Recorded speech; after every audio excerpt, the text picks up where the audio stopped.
lâu nên câu cái tôi tây lâu chẳng quý đối để xuống thêm nó lâu tầm đâu mà đi nó sàn cầu sắt loving chim nắng suy rèn rê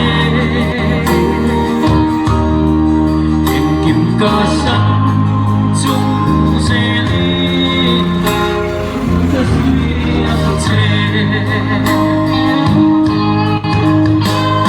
cơ duyên chê cơ duyên chê lắm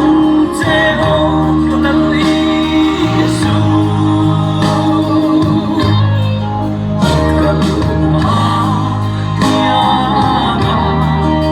cơ chê lắm